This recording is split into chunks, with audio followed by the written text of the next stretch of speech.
अब आज शेयर बाजार की जहां तेजी लगातार जारी है, 24,000 निफ्टी पार कर चुके हैं आज सुबह। शेयर बाजार का हाल, आज कारोबारी सत्र की शुरुआत से ही बाजार में तेजी नजर आ रही है। अमेरिका और ईरान के बीच डील फाइनल होने के बाद कच्चे तेल में नरमी का असर है, यानी कि क्रूड ऑयल की कीमतों में कमी देखी जा रही है। तो वहीं करीब 1300 अंकों के सुधार के साथ बीएसई सूचकांक से आज शुरुआत हुई है। आज फिलहाल बीएसई सूचकांक की बात करें तो 1043.66 अंकों के साथ एनएसई सूचकांक 317.20 अंकों का सुधार हुआ है। 76,571.61 अंक पर है फिलहाल बीएसई सूचकांक। वहीं बीएसई सूचकांक में फिलहाल 1.38% की तेजी देखी जा रही है। 23,940.10 अंक पर आज फिलहाल एनएसई सूचकांक देखने को मिल रहा है। एनएसई सूचकांक में फिलहाल 1.34% की मंदी है। तो वहीं भारत के साथ प्रमुख एशियाई बाजारों में भी सुधार नजर आ रहा है। तो हांगकांग, जापान, दक्षिण कोरिया, चीन, इंडोनेशिया, जकार्ता, ताइवान के शेयर बाजारों में तेजी देखने को मिल रही है। खबर पर ज्यादा जानकारी के लिए एसोसिएट एडिटर विमल कोठारी हमारे साथ जुड़ गए हैं।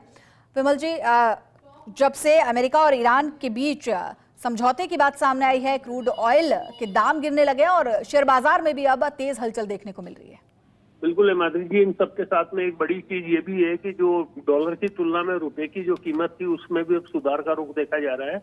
अभी इस समय जो डॉलर का जो मूल्य चल रहा है भारतीय रुपए के अंदर 94.50 रुपए के आसपास चल रहा है, जिसे एक अच्छा संकेत माना जा रहा है।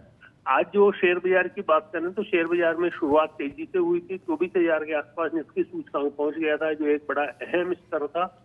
और इस तेजी में लगातार मतलब एक सुधार आना भी एक इस बात का संकेत है कि जो भारतीय शेयर बाजार के बारे में बताया जा रहा है कि हमारे भारत की जो अर्थव्यवस्था मजबूत है और ये निवेशकों को आकर्षित करने के लिए सक्षम है। तो ये इस बात का संकेत है। और आज जो शेयर बाजार में तेजी चल रही है ये भी इसी संकेत की पुनरावृत्ति है। वर्तमान में ये बताया जा रहा है कि जो शेयर बाजार है उसमें तेजी का रुख है। न केवल भारत के शेयर बाजारों में तेजी है बल्कि एशियाई बाजारों में और एशिया के जो प्रमुख बाजार माने जाते हैं, जिसमें जापान, हांगकांग, दक्षिण कोरिया, चीन, इंडोनेशिया, जकार्ता, ताइवान वगैरह है, इन सब में तेजी का रुख है। ये जो तेजी चल रही है वह अंतर्राष्ट्रीय स्तर के ऊपर जो अमेरिका और ईरान के बीच में जो एक क्लेश चल रहा था, उस क्लेश में अब विराम होने और इसमें इन दोनों के बीच जो डील फाइनल होने की जो खबरें आई है और इन खबरों के बाद में कच्चे तेल की कीमतों में जो नरमी आई है उसका असर है। उम्मीद ये की जानी चाहिए कि ये जो स्थिति वर्तमान में बनी हुई है ये भी फिलहाल जारी रहेगी। लेकिन जो कारोबारी हैं जो स्टॉक्स में काम करते हैं उनका ये भी कहना है कि जब भी बाजार में अचानक से काफी तेजी आती है तो मुनाफा वसूली जरूर शुरू होती है, इसलिए निवेशकों को सतर्कता बरतने की भी सलाह है।